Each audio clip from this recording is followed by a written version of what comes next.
आइए आज हम लोग देखेंगे वृत्त। ठीक, वृत्त और उसके कौन कौन से अंग होते हैं उसके बारे में। ठीक, तो सबसे पहले हम देखते हैं वृत्त। वृत्त क्या है? वृत्त को परिभाषित करते हुए हम कह सकते हैं कि दो बिंदुओं के बीच की दूरी को नियत रखते हुए एक बिंदु को स्थिर रखकर, दो बिंदुओं के बीच की दूरी को नियत रखते हुए एक बिंदु को स्थिर रखकर दूसरे बिंदु को उसके परितः घुमाने से बनी आकृति वृत्त कहलाती है। ठीक, अब वृत्त में होता क्या क्या है? वृत्त में आपका सबसे पहले हम देखते हैं त्रिज्या।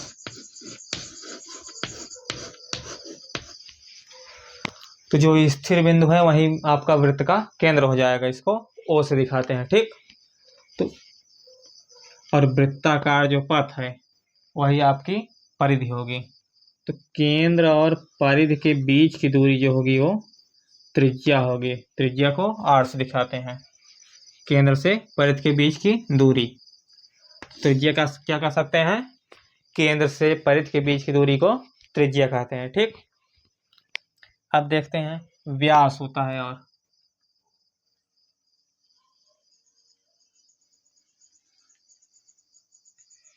व्यास को डी से दिखाते हैं।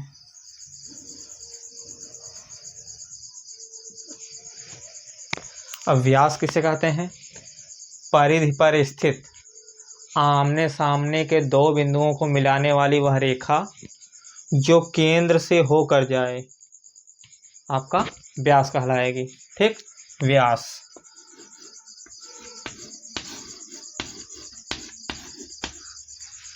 परिधि पर स्थित आमने सामने के दो बिंदुओं को, एक बिंदु आपका यहाँ पर परिधि पर है, एक बिंदु यहाँ पर। ठीक, इन दोनों को मिलाने वाली वह रेखा जो केंद्र से होकर जाएगी। कोई दो बिंदु हैं, उनको मिलाने वाली रेखा अगर केंद्र से होकर जा रही है तो आपकी वो व्यास होगी। ठीक, अब देखिए जीवा।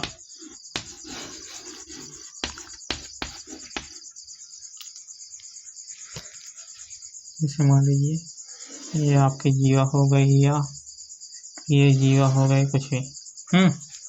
तो जीवा हम दिखा सकते हैं परिधि पर स्थित आमने सामने के दो बिंदुओं को वह मिलाने वाली वह रेखा जो केंद्र से होकर जाए या न जाए। जैसे केंद्र से होकर जा रही है और ये दोनों नहीं जा रहे हैं। ठीक, परिधि पर स्थित आमने सामने के दो बिंदुओं को मिलाने वाली वह रेखा जो केंद्र से होकर जाए या न जाए क्या कहलाएगी? जीवा। व्यास का आपका अनिवार्य है, केंद्र से होकर जाएगी तभी व्यास होगा, लेकिन जीवा में केंद्र से होकर जाए या न जाए आपका जीवा कहलाएगी। ठीक, किसी वृत्त की सबसे बड़ी जीवा व्यास होती है। किसी वृत्त की सबसे बड़ी जीवा व्यास होती है। वृत्त के सभी व्यास आपके जीवा कहलाएंगे।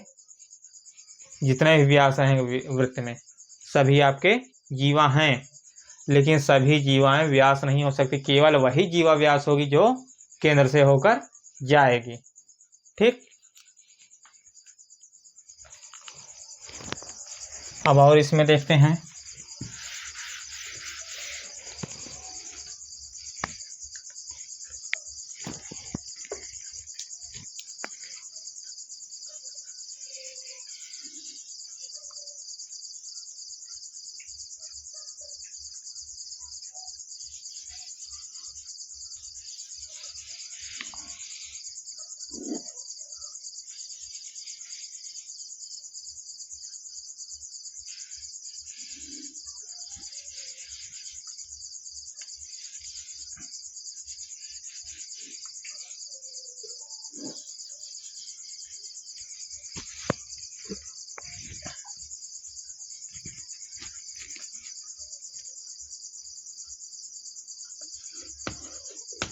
अब आइए देखते हैं चाप। तो चाप किसे कहते हैं? इसे मान लीजिए यहाँ पर काट दिए, यहाँ पर मान लीजिए कुछ भी है। ठीक, परिधि के कटे हुए भाग को आपका परिधि के कटे हुए भाग को चाप कहते हैं। ठीक, ये छोटा वाला जो भाग है ये आपका लघु चाप हो जाएगा, और यहाँ से लेके आपका यहाँ तक जो भाग है वो आपका दीर्घ चाप। तो चाप में लघु चाप और दीर्घ चाप। ठीक, लघु मतलब छोटा, दीर्घ मतलब बड़ा। तो चाप किसे कहते हैं? परिध के कटे हुए भाग को चाप कहते हैं। तो जो आपका छोटा रहेगा उसे लघु चाप, जो बड़ा रहेगा वो दीर्घ चाप। जैसे यहाँ पर इसे नाम दे दिया, मान लीजिए यहाँ पर ए दिया है, यहाँ पर बी दिया है, यहाँ पर एम दिया है, यहाँ पर मान लीजिए एन दिया है। ठीक, तो ए एम बी क्या हो जाएगा आपका? ए एम बी, ये जो हो जाएगा ये लघु चाप है यहाँ से यहाँ तक। ठीक, और जो दीर्घ चाप है आपका क्या है? A N B. परिध का कटा हुआ जो बड़ा वाला भाग है वो दीर्घ चाप, जो छोटा हुआ वाला भाग है वो लघु चाप। ठीक,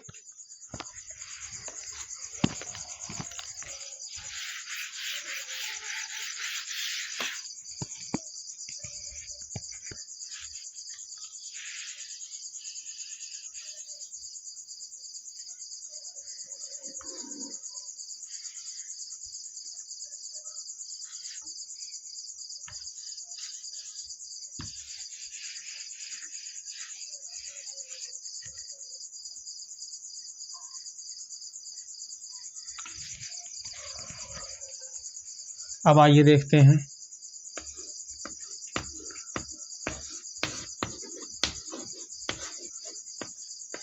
त्रिज्यखंड।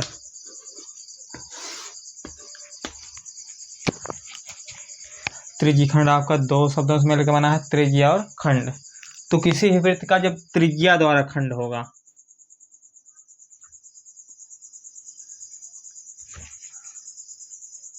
ठीक, तो ये वाला आपका एक त्रिज्यखंड हो गया। ये केंद्र है, तो केंद्र से परिध के बीच की दूरी त्रिज्या, तो ये भी त्रिज्या, ये भी त्रिज्या। जो त्रिज्या द्वारा जब वृत्त का खंड किया जाएगा तो क्या कहेंगे? त्रिज्यखंड। तो ये छोटा वाला जो है आपका ये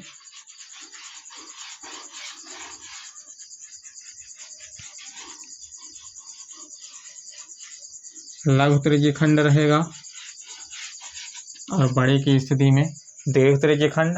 ठीक, त्रिज्यखंड मतलब त्रिज्या द्वारा जब वृत्त का खंड किया जाए, या ऐसा वृत्त का ऐसा खंड, या त्रिज्या द्वारा जब वृत्त को विभाजित किया जाए तो त्रिज्यखंड।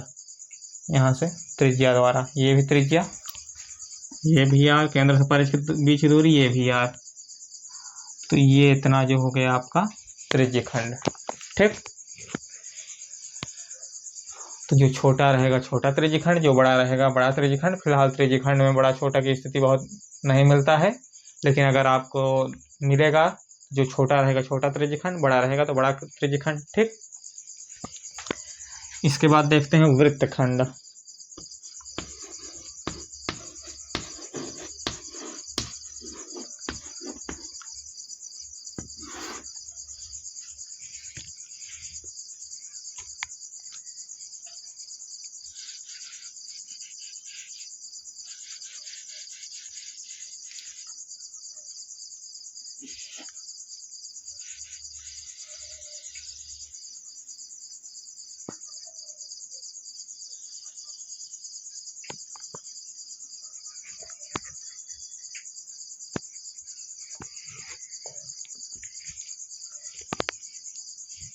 जब जीवा द्वारा वृत्त का आपका खंड होगा, जब जीवा द्वारा वृत्त को दो भागों में विभाजित किया जाए तो वहां पर क्या होगा? वृत्तखंड। मान लीजिए एक भाग ये नीचे वाला हो गया और एक ऊपर हो गया।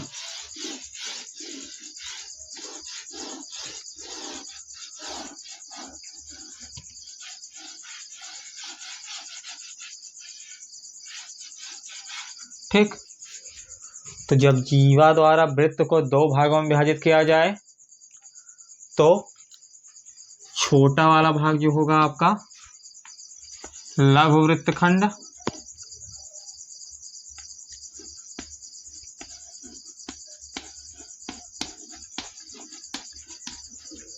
और बड़ा वाला भाग दीर्घ वृत्तखंड।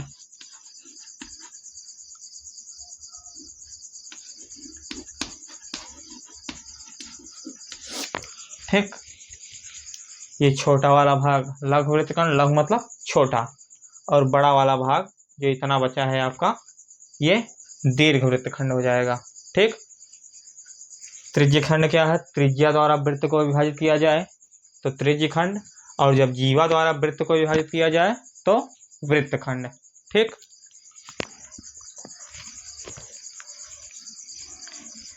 इसी में आपका एक हो जाएगा अर्धवृत्त।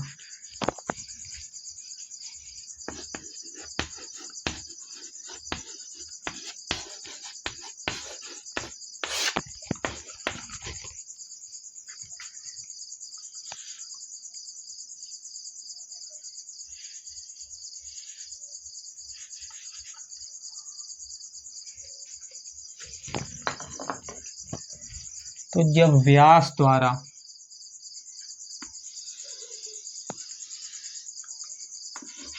वृत्त को दो बराबर भागों में बांटा जाए तो आपका वहां पर अर्धवृत्त।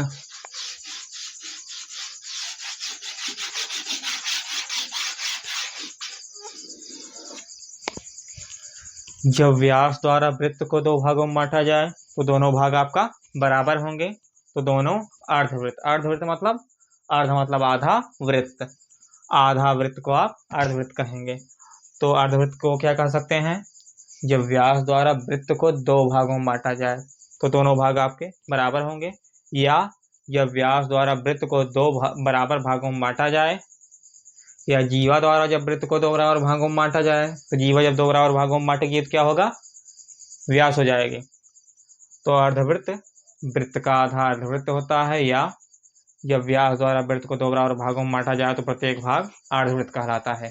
ठीक, वृत्त का आधा अर्धवृत्त, वृत्त का आधा अर्धवृत्त, या जब व्यास द्वारा वृत्त को दो बराबर भागों में बांटा जाए तो उसे अर्धवृत्त कहते हैं। ठीक, अर्धवृत्त में आपका जो दो भाग होंगे दोनों बराबर रहेंगे। लघु वृत्तखंड में छोटा वाले भाग को लघु वृत्तखंड, बड़े वाले भाग को दीर्घ वृत्तखंड। त्रिज्य खंड में जब त्रिज्या द्वारा वृत्त को विभाजित किया जाए, वृत्त का खंड किया जाए तो उसे त्रिज्य खंड कहेंगे। ठीक,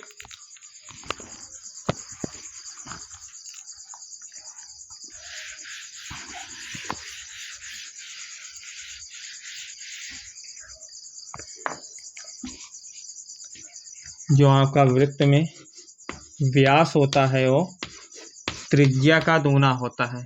व्यास बराबर 2 गुणे त्रिज्या।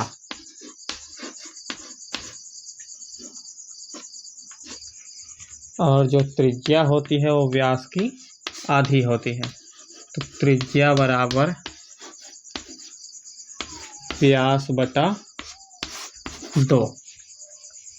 तो किसी भी वृत्त में आपका व्यास जो होगा वो त्रिज्या का दूना रहेगा, और त्रिज्या जो रहेगी वो व्यास की आधी रहेगी।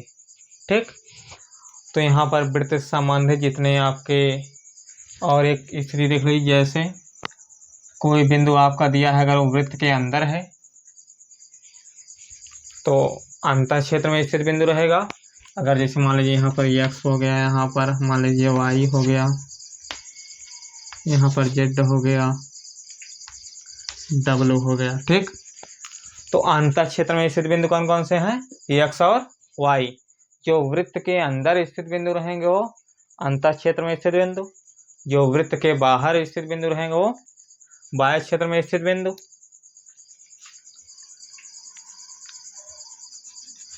और देख लीजिए वृत्त की परिधि को स्पर्श करते हुए जो रेखा बाहर से जाएगी इसे वृत्त की स्पर्श रेखा कहेंगे।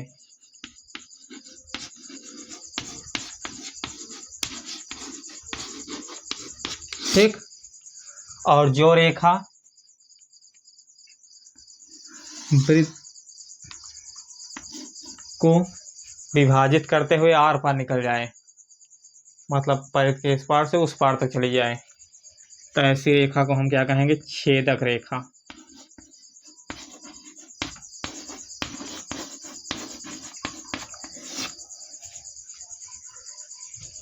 जो रेखा वृत्त को प्रतिच्छेदित करते हुए आर पार निकल जाए उसे हम छेदक रेखा कहेंगे।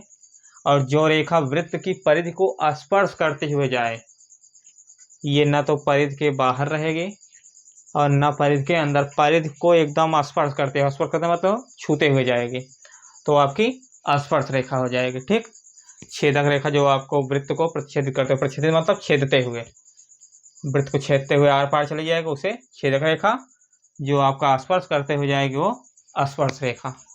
ठीक, और जो बाहरी क्षेत्र में स्थित बिंदु रहेंगे वो बाह्य बिंदु, बाह्य क्षेत्र में स्थित बिंदु, बाह्य मतलब बाहर, और जो अंदर स्थित बिंदु रहेंगे वो, जो अंदर क्षेत्र में रहेंगे वो अंतर क्षेत्र में स्थित बिंदु। ठीक।